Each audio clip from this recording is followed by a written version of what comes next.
స్తుతిగానము నీవే, నా విజయము నీవే, నా అతిశయం యేసయ్యా సదయుడానా. ఎండమావి నీళ్లు దాహం తీర్చవు, ఎడారైపోయిన బ్రతుకుల్లో జీవజలం ఏదన్నా ఉంది అంటే అది యేసేనమ్మా. యేసును కనిపెట్టమ్మా, యేసుకెళ్ళి చూడమ్మా, యేసు మాటలో నడువమ్మా అని ఓ చెల్లికి అన్న బోధ. స్తోత్రం, గట్టిగా చెప్పండి. అన్నీ బతకడానికి అవసరమే, కానీ అవే బ్రతుకు కాకూడదు అని చెప్తున్నా. భూమి మీద మనిషి ఇప్పుడు నేను చెప్పినవన్నీ బతకడానికి అవసరం మనిషి, కానీ అవే బ్రతుకు కాదు. బ్రతుకు యేసు కోసం. మన ఆశ ఆరాటం యేసు. అది సీమోను పేతురు ఫిక్స్ అయింది. స్తోత్రం. ఇప్పుడు చూద్దాం. అన్నీ వదిలిపెట్టి యేసును ఒక్కడిని పొందుకున్నాడు. లోకం అనుకుంటుంది సీమోను పేతుర్ని పిచ్చోడు అనుకుంటుంది. మరి లోకంలో ఎవడైనా చేయగలడా? వెండి బంగారాలు ఉన్నోడు, ధన కనక వస్తు వాహనాలు ఉన్నోడు, మనుషుల చేత గొప్పగా ప్రసిద్ధిగాంచిన వాడు, పేరు ప్రఖ్యాతులు ఉన్నోడు, రాజకీయంలో గొప్ప ఆధిక్యత పొందినోడు, రాజు చక్రవర్తి, ఎవడైనా పుట్టినది మొదలుకొని కుంటివాడైన ఒక మనుషునికి 2 కాళ్ళు తిరిగి ఇవ్వగలడా? ఘనత కోసం కొంతమంది వెంపర్లాట, గుర్తింపు కోసం, డబ్బు కోసం, ఎక్సెట్రా ఎక్సెట్రా ఎన్నో సంపాదించాం. కానీ సంపాదించినవి ఏవి ఎదుటి వారికి ఏ విధంగా ఉపయోగపడుతున్నదన్న ప్రశ్న. కానీ సీమోను పేతురు వీటన్నిటినీ పక్కన పెట్టి ఒక్క యేసును సంపాదించాడు. వెండి బంగారాలు నా దగ్గర లేవు, ఎందుకంటే వాటి కోసం నేను తిప్పలబడలా. అవి నా దగ్గరికి వచ్చి నా తలుపు తట్టాయి. ఒక పక్క అవి తడుతున్నాయి, మరో పక్క యేసు తడుతున్నాడు. ఒక పక్క చేపల రాసులు 2, మరో పక్క యేసు ఒక్కడే. ఒక పక్క చేపల రాసులా నేనా, చేపల రాసులా నేనా. కొంతమందికి కళల్లో చేపలు వస్తాయి. చేపలు పక్కన నాకు చెప్పుదు, వదిన నా కళ్ళలో చేపలు వచ్చినాయి, వదిన ఎందు చేపలు వచ్చిన డబ్బులు రాబోతున్నాయి వదినో నీకో అంటుంది వదినే. తెలుసా మీకు? చేపల కళ్ళలోకి వస్తే డబ్బులు వస్తాయని లోకంలో చెప్తా ఉంటారు. ఎంతమంది తెలుసు? అదిగో చాలా ప్రచారం జరిగింది దీని మీద. కాబట్టి ఒక పక్క చేపల రాసులు, ఒక పక్క యేసు.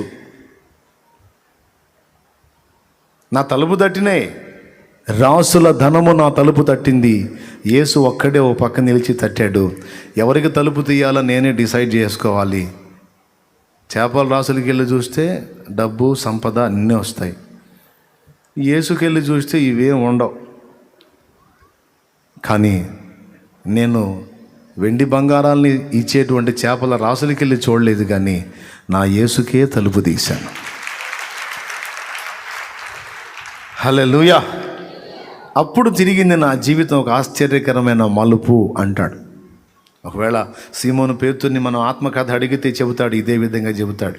ఒక పక్క చేపల రాసులు నా తలుపు తట్టాయి, మరో పక్క యేసు నన్ను పిలిచాడు. ఒక పక్క చేపలు పిలుస్తున్నాయి, ఒక పక్క యేసు పిలుస్తున్నాడు. ఎటు పోవాలి? యేసుకే తలుపు తీశాను. జన్మ ధన్యమైపోయింది. ఎంత ధన్యం అంటే రేపు నా ప్రభు పక్కన సింహాసనంలో కూర్చొని రాజదండం తీసుకొని ఆయనతో పాటు యుగయుగాలు పాలించే ఆ ధన్యకరమైన జీవితాన్ని స్వతంత్రించుకున్నాను అంటాడు. ఆమెన్. యేసయ్య చెప్పాడు, లూకాసు వార్త 22 ఇంటికి పోయి చూడండి. నా శోధన ఘడియలో మీరు నాతో కూడా ఉన్నవారు గనుక మీరు 12 సింహాసనముల మీద కూర్చొని ఇశ్రాయేలుకు తీర్పు తీరుస్తారనే మాట యేసయ్య లూకాసు వార్త 22లో చెప్పాడు. ఇంట్రెస్ట్ ఉంటే చదువు తల్లి. 28వ వచనం, 22, 28. నా శోధనలో నాతో కూడా నిలిచి ఉన్నవారు మీరే కనుక నా తండ్రి నాకు రాజ్యమును నియమించినట్టుగా నా రాజ్యములో నా పళ్ళ యొద్ద అన్నపానములు పుచ్చుకొని సింహాసనముల మీద కూర్చుండి ఇశ్రాయేలు 12 గోత్రముల వారికి మీరు తీర్పు తీర్చుటకై నేనును మీకు రాజ్యమును నియమించుచున్నాను. దేవునికి మహిమ. అది దేవుడిచ్చేది. కాబట్టి ఏది కావాలని కోరుకుంటావు అంటే సీమోను నాకు యేసు కావాలని కోరుకున్నాడు. ఇప్పుడు లోకస్తులు అనుకునే వెండి బంగారాలు ఏమి సీమోను దగ్గర లేవు, కానీ యేసు ఉన్నాడు. లోకంలో అన్నీ ఉన్నవాడు చేయలేని పని ఒక్క యేసును కలిగి ఉన్నవాడు చేశాడు. ఏంటంటే ఎప్పటికీ భిక్షాటం చేసేవాడు ఎప్పటికీ అడుక్కునే పరిస్థితి లేకుండా తీసేశాడు అక్కడి నుంచి. కాళ్ళు లేని వాడికి కాళ్ళు వచ్చినాయి. ఇప్పుడు కాళ్ళు బాగైనా కూడా కూర్చుంటే ఎవడన్నా సందా వేస్తాడా? మొన్నటిదాకంటే కాళ్ళు లేవురా, ఏం పని చేసుకోలేవా అని వేసాము, ఇప్పుడు కాళ్ళు వచ్చి దున్నపోతలా తిరుగుతున్నావు, ఇప్పుడు వచ్చి కూడా అయ్యా బాబా ధర్మం అంటున్న బుద్ధి లేదా, బా కష్టపడి పని చేసుకోపా అంటారు. స్తోత్రం. ఆయన వాడెందుకు కూర్చుంటాడు కాళ్ళు వచ్చాక? కాళ్ళు లేకపోయినా, కాళ్ళు లేని స్థితిలో ఉండగానే మనం ఇంకా కాళ్ళు సరిగా రానప్పుడే దోగాడుతూ ఒక దగ్గర ఉండకుండా తిరిగిన వాళ్ళం మనం, ఆదాము సంతానం. ఇంక ప్రశాంతంగా ఎందుకుంటాడు వాడు కాళ్ళు వచ్చినాక? హల్లెలూయా. కానీ అతను చేసిన గొప్ప పని ఏంటంటే అతను దేవాలయంలోనికి తీసుకొని వెళ్ళాడు. దేవాలయంలోనికి వెళ్ళాడండి. వెంటనే ఇంటికి పరిగెత్తలా, అమ్మోయ్ నాయనోయ్ నా కాళ్ళు వచ్చినాయి అనుకుంటా పరిగెత్తలా. ముందు సీమోను పేతుర్ని యోహాను పట్టుకొని దేవాలయంలోనికి వెళ్ళి దేవుణ్ణి స్తుతించుచు మహిమపరిచాడు ఆ అవిటివాడు.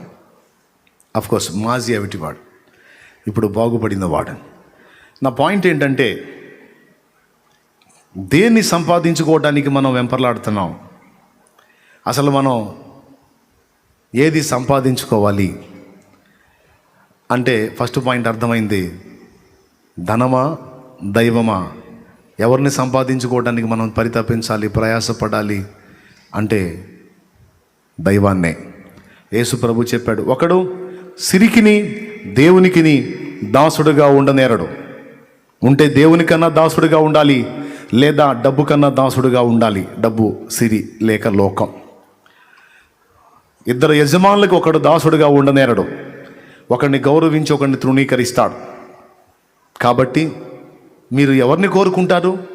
నన్నా, లేకపోతే లోకాన్ని, ధనాన్ని, భోగాల్ని, ఘనతని, గుర్తింపుని, గొప్పలనా, సుఖభోగాలనా, శారీరక ఇచ్చలనా? ఏం కోరుకుంటారు? ఏది కావాలి మీకు? నేనా? ఇవన్నీనా? మీరేం కావాలని కోరుకుంటున్నారో చెప్పండి. మీరేం కావాలని కోరుకుంటున్నారు చెప్పండి. మీరేం సంపాదించాలనుకుంటున్నారు? యేసే కావాలని కోరుకుంటున్నాం, యేసునే సంపాదించాలని రంగంలోకి దిగాం అన్నోళ్ళు చేతులు ఎత్తండి. అబద్ధాలు ఆడుకొని చేతులు ఎత్తండి. నిజమేనా? జూమ్లో ఉన్న వాళ్ళు కూడా చేతులు ఎత్తున్నారు, మాకు కూడా యేసే అని. నిజమేనా? సరే, యేసును సంపాదించటం అంటే చాలా చిన్న సంగతి అది అనిపిస్తుంది, కానీ చాలా పెద్ద సంగతి. ఏముంది యేసయ్యను సంపాదించటం అంటే? యేసు నీ ప్రభువుని ఒప్పుకొని హృదయమందు విశ్వసించి, ఆయన నీ కోసం చనిపోయి తిరిగి లేచాడని నమ్మి విశ్వసించిన ఎడల, బాప్తిసం పొందిన ఎడల నువ్వు యేసుకు చెందిన వ్యక్తివి అవుతావు. స్తోత్రం. ఇక యేసు నీ హృదయంలోకి వచ్చేస్తాడు, నీ జీవితంలోకి వచ్చేస్తాడు. సింపుల్, అయిపోయే. నో,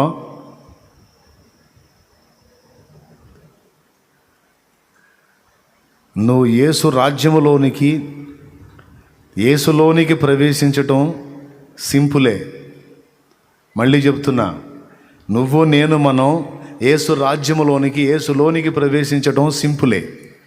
విశ్వసించి పాప క్షమాపణ నిమిత్తం మారు మనసు పొంది బాప్తిస్మం పొందితే నువ్వు దేవుని రాజ్యానికి చెందిన వ్యక్తివి అవుతావు, దేవుని రాజ్యంలో ప్రవేశిస్తావు. యేసులోనికి, యేసు రాజ్యంలోనికి ఎంటర్ అయ్యావు. మనం యేసులోనికి వెళ్ళటం గొప్ప సంగతి కాదు, కానీ యేసు మనలోనికి వచ్చి మనల్ని కంప్లీట్గా స్వాధీనపరచుకోవటం గొప్ప సంగతి. హల్లెలూయా, హల్లెలూయా. యేసు పూర్తిగా మన సింహాసనం మీద, మన హృదయ సింహాసనం మీద ఆసీనుడై కంప్లీట్గా మనల్ని వశపరచుకోవటం అనే ప్రక్రియ ఉందే, అది చాలా గొప్పది. అర్థమైందా? నువ్వు యేసుకు చెందిన వ్యక్తిగా మారిపోవటం వేరు, యేసును నీ సొంతం చేసుకోవటం వేరు. అర్థమైతే మీరు చెప్పండి మళ్ళీ ఒకసారి రిటర్ను. రెండు ముక్కల్లా కనపడే పెద్ద మాట ఇది. చెప్పండి. నువ్వు యేసుకు చెందిన వ్యక్తివిగా మారటం వేరు, యేసు నీకు చెందిన వ్యక్తిగా, నీకు స్వాస్థ్యముగా, నీ సొత్తుగా మారిపోవడం వేరు. రెండొకటి కాదు, కానీ రెండు జరగాలి. ఇప్పుడు మొదటి అడుగు పడింది. ఇప్పుడు మీరందరూ ఎవరికి చెందిన వాళ్ళు? యేసుగా. కొంచెం పెద్దగా చెప్పండి, కొంచెం పెద్దగా, సిగ్గుపడవాలని చెప్పండి. చెప్పండి. ఏంది? ఎస్, మీరు యేసుకు చెందినవారు. అవునా? మరి యేసు మీకు చెందినవాడేనా? మీకు సొంతం అయ్యాడా? ఇప్పుడు చెప్పండి ధైర్యంగా, అయ్యాడా?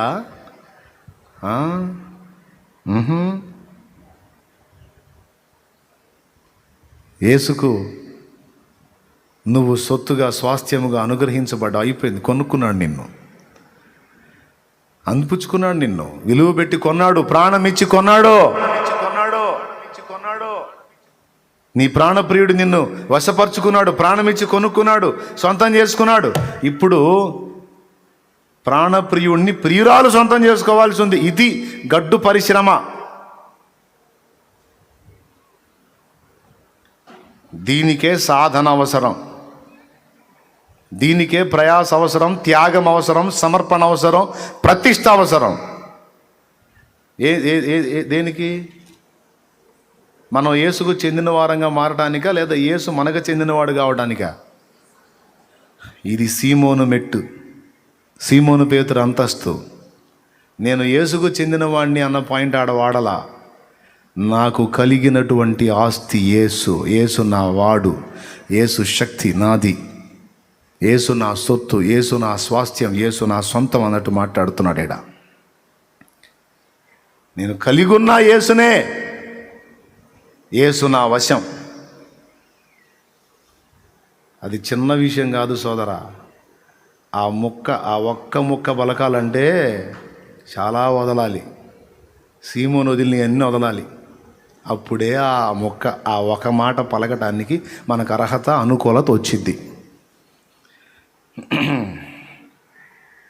నాకు అది ఆశ, ఆ మెట్టుకు రావాలని. అందుకే ముందుగానే పాటలు పాడుకుంటా ఉన్నా. స్తోత్రం.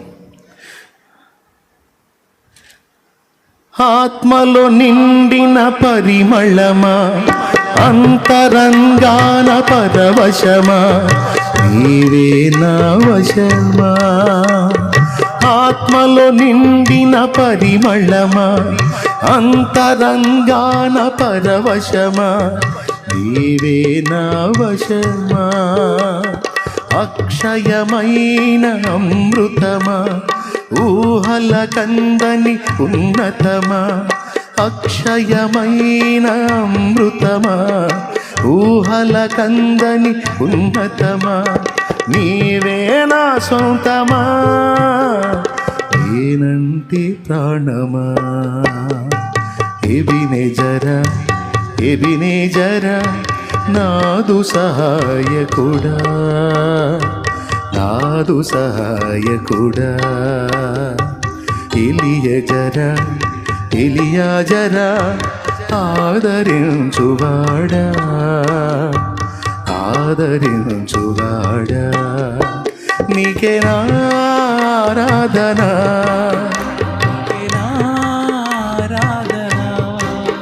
నీవే నా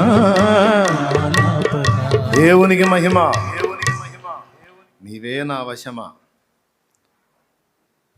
అవుతాడు, వశం అవుతాడు. ఆ ఒక్కడిని సంపాదించుకోగలిగితే నువ్వు యేసుకు చెందిన వ్యక్తివి మాత్రమే కాదు, యేసు నీకు చెందిన వ్యక్తిగా మారిపోగలిగితే, ఆ ఒక్కడిని నువ్వు ఒక ఆస్తిలాగా ఆర్జించగలిగితే, ఇక నీకు ఎదురు లేదంటే. ఎదురు లేదు. ఈ ప్రపంచం కాదు, విశ్వమే నీ మాట వింటుంది. ఈ భూలోకమే కాదు, ఈ ప్రకృతే కాదు, ఈ పంచభూతాలే కాదు. ఎందుకంటే విశ్వ నిర్మాణకుడు, విశ్వ పరిపాలకుడు, విశ్వాన్ని సృష్టించిన సృష్టికర్త నీ వాడయ్యాడు. ఇక దేవదూతలు అప్పుడు నీకు పరిచారకులు అవుతారు. ముఖాముఖి వాళ్ళతో సంభాషించగలిగే అంతస్తు వస్తుంది. దేవదూతల పరిచర్య నీకు చేయటం ఎప్పుడన్నా చూసావా నువ్వు? పెద్దగా.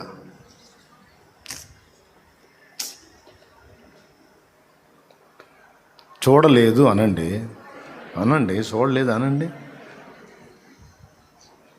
కానీ మీకు తెలుసా, సీమోను పేతురుని వచ్చి చేయి పట్టుకొని ఇనప గేట్లు కూడా దాటించాడు.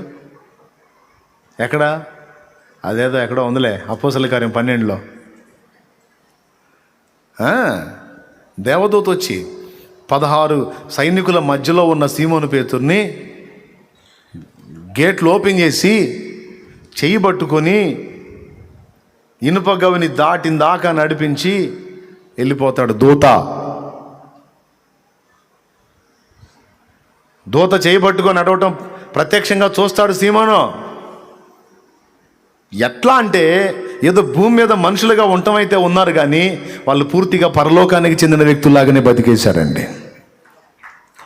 వాళ్ళ మాట వేరు, వాళ్ళ ప్రవర్తన వేరు, వాళ్ళ వ్యవహారం వేరు, వాళ్ళ ఆత్మీయత వేరు, వాళ్ళ అంతస్తు వేరు, వాళ్ళకి దేవునితో ఉన్న సంబంధం వేరు. అంతేకాదు దేవుడు వాళ్ళకి ఇచ్చిన శక్తి కూడా వేరు. అది ఆ మెట్టు సాధన చేయాలండి. చిన్న చిన్న టెక్నిక్స్ ఉపయోగించి కుయుక్తులు బన్ని తిక్కల వ్యవహారాలు చేసి ఏదో ప్రజల్లో గుర్తింపు పొందుకుందాం అనేది కాదు. ఒరిజినల్గా ఆత్మీయ జీవితాన్ని సాధన చేసి ఆ అంతస్తు ఎక్కినోడు ధన్యుడు. నేను ఒక పక్క పోరాడుతున్నా, తిప్పలు పడుతున్నా, మీలో ఇంతమందిలో కొందరైనా ఆ మెట్టుకు ఎక్కాలని నేను ఎదురు చూస్తున్నా. అందరు ఎక్కితే ఇంకా ఆనందం. ఎందుకు? ఆ మెట్టు ఏంది? ఒక్కసారి మీరు చెబితే ఆనందపడతా. పండుగ చేసుకుంటే చెప్పండి. సలామి, నీకు అర్థమైందా? చెప్పు సలామి, మైక్లో చెప్పు సలామి. అది అది అది చెప్పు సలామి. ఒరే సిగ్గుపడ. యేసు నా వాడు, యేసు నా సొంతం అన్నంత మెట్టుకి పేతురు అన్నాడు, వెండి బంగారాలు నా యొద్ద లేవు, కానీ నాకు కలిగి ఉన్నదే నీకు ఇచ్చుచున్నాను. నజరేయుడగు యేసుక్రీస్తు నామమున లేచి నడువుమని చెప్పి వాని చేయి పట్టుకొని లేవనెత్తితే వాని పాదములు చీలమండలములను బలము నొంది వాడు దిగ్గున లేచి నడచి గంతులు వేయిచు అరచుచు దేవుని మహిమపరచెను.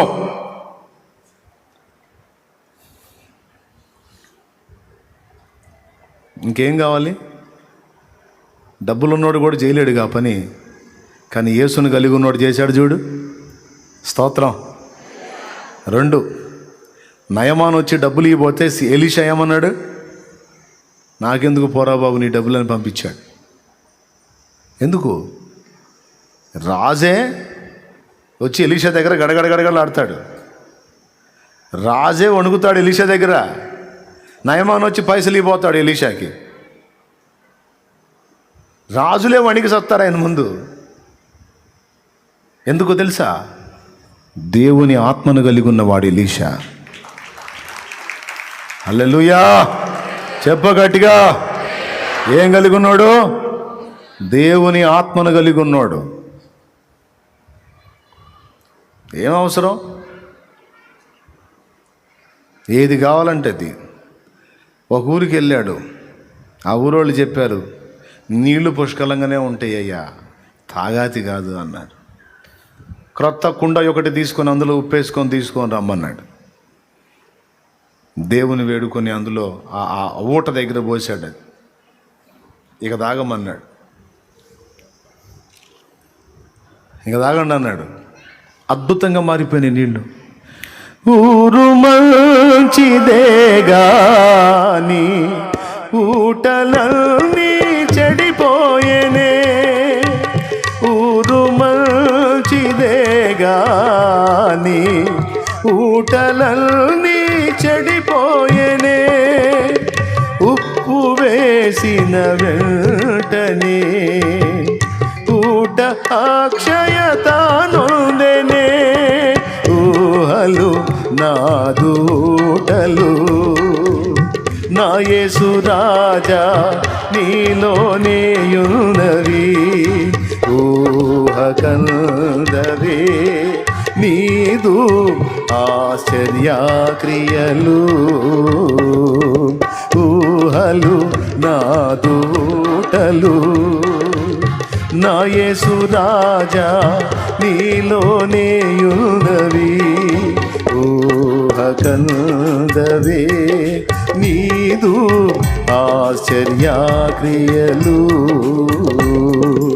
ఊహ కందవే నీదు ఆశ్చర్యక్రియలు. దేవునికి మహిమ. ఊరు మొత్తానికి నీళ్లు ఉప్పేసి ఇచ్చాడు, అయిపోయింది. అప్పుల పాలు అయిపోయానయ్యా దైవజనుడా, నా భర్త కూడా దైవజనుడే, చనిపోయాడు, పిల్లల్ని పెట్టుకొని ఒంటరిగత్తిని అయిపోయాను, విధవరాలను అయిపోయాను, అప్పుల పాలు అయిపోయాను, అందరూ వచ్చి నన్ను ఇబ్బంది పెడుతున్నారయ్యా, ఏం చేయాలయ్యా, నీ దగ్గర ఏముంది అన్నాడు. కుండలో కొంచెం నూనె తప్ప ఏం లేదన్న. సరే, ఆ నూనె కుండ అట్లుంచి నీ ఇరుగు పొరుగుల దగ్గరికి వెళ్ళి పాత్రలు ఎరువు తెచ్చుకోమన్నాడు. ఎరువు అంటే అరువు, అప్పు. పాత్రలు తెచ్చుకో, బదులు తెచ్చుకో పాత్రలు. ఏం పాత్రలు అయ్యా? ఖాళీ పాత్రలు తెచ్చుకో. ఖాళీ పాత్రలా ఎందుకయ్యా అని అడగలా, పోయి తెచ్చేసింది. తెలివిగళ్ళు అంతే, చెప్పిన మాట వింటారు, ఎదురు చెప్పరు. కొంతమందికి నేను చెబుతుంటే నాకు రిటర్న్ చెబుతుంటారు. దేవుడు కార్యం చేస్తాడు పో అంటే ఏం చేస్తాడోనయ్యా, చేస్తాడంటావా అంటుంటారు. నేనేం చెప్పాలా? స్తోత్రం, హల్లెలూయా. కార్యం చేస్తాడు పో అంటే నమ్మేసేయాలి అంతే, ఎదురు చెప్పకూడదు. దైవజనం నోటి నుండి ఒక మాట వచ్చిందంటే గౌరవించాలా, లోబడాలా, అప్పుడు ఖచ్చితంగా కార్యం చూస్తారు. మళ్ళీ అడ్డు చెప్పకూడదు, అది జరిగిద్ది అంతే. నిన్న సాక్ష్యంలో ఆ చెల్లి చెప్పింది, అది నా గొప్ప కాదు, దేవుడు నాకు ఇచ్చాడు ప్రేరణ చెప్పా. ఆ తమ్ముడు వీల్ చైర్లో వచ్చాడు. తమ్ముడా, నువ్వేదో వీల్ చైర్లో ఉన్నట్టు, మంచంలో పడ్డట్టు, ఏదో అయిపోయినట్టు, నీకు పనికి రాకుండా అయిపోయినట్టుగా నాకేం దేవుడేమో అట్లా ప్రేరణ ఇవ్వట్లేదు, నువ్వు బాగానే తిరుగుతున్నట్టుగానే నాకు విశ్వాస నేత్రాలతో నేను చూసినప్పుడు నాకు నువ్వు బాగానే తిరుగుతున్నావు, నడుస్తూ సన్నిధిలో పరిచర్య చేస్తున్నట్టు కనపడ్డావు, ఇది జరిగితే ఇదే నమ్ము, దేవుని కార్యాన్ని చూస్తావన్నా. ఇంకా ఎదురు చెప్పలా, ఆ మాట మీద ఇద్దరు భార్య భర్త డిపెండ్ అయ్యారు. ఈరోజు అట్లనే తిరుగుతున్నాడు, పరిచర్య కూడా చేస్తున్నాడు. చెప్పింది వినాలా, సేవకుడు చెప్పినప్పుడు లోపడాలా. మళ్ళీ రిటర్న్ క్లాసులు ఇవ్వకూడదు, ఎదురు చెప్పకూడదు. అంటే నాకనే కాదు, ఎవరికైనా సరే దైవజనుడికి తొందరపడి అడ్డు చెప్పడం అనేది చేయకూడదు. పో పాత్రలు తెచ్చుకో అన్నాడు. ఖాళీ పాత్రలు ఏం చేసుకున్నాయా అన్లా, పోయి తెచ్చుకుంది. మొత్తం ఇంట్లో పెట్టేసేయమన్నాడు, పెట్టేసింది. ఇంకేమైనా ఉన్నాయా? దాదాపు అందరి దగ్గర తెచ్చేసానండి. సరిపో, ఇప్పుడు లోపలికి వెళ్ళు, నీ పిల్లలతో కూడా లోపలికి వెళ్ళి తలుపు వేసేయమన్నాడు. లోపలికి వెళ్ళి తలుపు వేసేయమన్నాడు. తీసావా చల్లమే? చెబితే చూసుకుంటారుగా, నువ్వు చూసుకో, నువ్వే చదువుకుంటున్నావు. 2 రాజులు 4వ అధ్యాయం. 2 రాజులా? మొదటి రాజులకి ఏమవుతారు? సరే, 2 రాజులు 4వ అధ్యాయం 2వ వచనం. 2వ వచనం. దేవునికి స్తోత్రం. అక్కడ ఉంటుంది ఈ స్టోరీ, ఇంటికి పోయాక చదువుకోండి, మళ్ళీ నేను వెళ్ళాలా, అర్థమైందా? అందుకని అసలుకే దేవుడి దేవాల ఎండ తగ్గింది, బోళ్ళంత పని ఉంది, అందుకని అక్కడ చెప్పాడు. ఇక అయ్యా మొత్తం తెచ్చేసాను పాత్రలు, రైట్, ఇప్పుడు లోపలికి వెళ్ళి తలిపేసేసుకొని ఆ కుండలో కొంచెం నూనె ఉందన్నావే, ఆ నూనెతో ఆ పాత్రలన్నీ నింపేయమన్నాడు. ఆ కొంచెం నూనె పాత్రలన్నీ నింపటమా? ఐసా కైసా హోతా అన్లా. దైవజనుడు చెప్తే కైసాబీ హోతా, వెంటనే దేవునికి స్తోత్రం, ఎట్లయినా అవుతుంది అంతే, చెప్పింది వినాలా. పోయింది. ఇక ఆ కుండ తీసుకొని ఒక్కొక్క పాత్రలో పోస్తూ ఉంటే వస్తూ ఉంది నూనె, పాత్రలన్నీ నింపేసింది. నింపుతా పిల్లల్ని పంపించింది, పొండ్రా, మొత్తం తెచ్చిపెట్టారు, అన్నీ నిండిపోయినాయి. ఇంక అయిపోయింది, ఇంక నింపడానికి ఏం లేవు. మళ్ళీ దైవజనుడా అన్నీ నిండిపోయినాయి, ఇంకేం లేవా? ఏం లేవు, ఫుల్ అయిపోయినాయి మొత్తం. సరిపో, అందులో ఆ నూనెలో కొంత అమ్మేసి నీ అప్పు తీర్చుకో, కొంత నువ్వు నీ బిడ్డలు బ్రతుకు పొండి అన్నాడు. హల్లెలూయా. సేవకుడైనా విశ్వాసి అయినా తమ్ముడా, మన దగ్గరికి ఎవరన్నా వస్తే జేబులో ఉన్నది చేతిలో పెట్టడానికి ఇష్టపడతాం, మంచిదే. కానీ జేబులో ఉన్నది చేతిలోకి ఇవ్వటం కంటే కూడా శ్రేష్టమైంది దైవ శక్తి ద్వారా ఒక వాక్కు పలికి దాని ద్వారా వాళ్ళ నెరవేర్పును చూడటం మనం ఇచ్చే ధనం కంటే గొప్పది.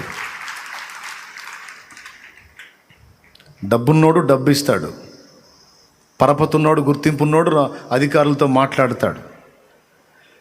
కానీ ఎలీషా దేవుని శక్తిని ఇచ్చాడు. దేవుని శక్తిని ఇచ్చాడు. సీమోను పేతురు దేవుని శక్తిని ఇచ్చాడు. ఎలా ఇవ్వగలిగారంటే వాళ్ళ దగ్గర దేవుడు ఉన్నాడు కనుక, దేవుడు ఉన్న వాళ్ళ దగ్గర దేవుని శక్తి కూడా ఉంటుంది కనుక. శామ్యూయల్ అది సాధన చేయాలి. డబ్బులో లేకపోతే పలుకుబడో లేకపోతే మనకున్న పరపతిని ఉపయోగించి ఏదో చెప్పటమో కన్నా కూడా దేవుని శక్తిని ఇవ్వటం అనేది ఎంత గొప్ప విషయం. Praise the lord. ఎలీషా దగ్గర అదే కనపడిద్ది, పేతురు దగ్గర అదే కనపడిద్ది, ఏలియా దగ్గర అదే కనపడిద్ది.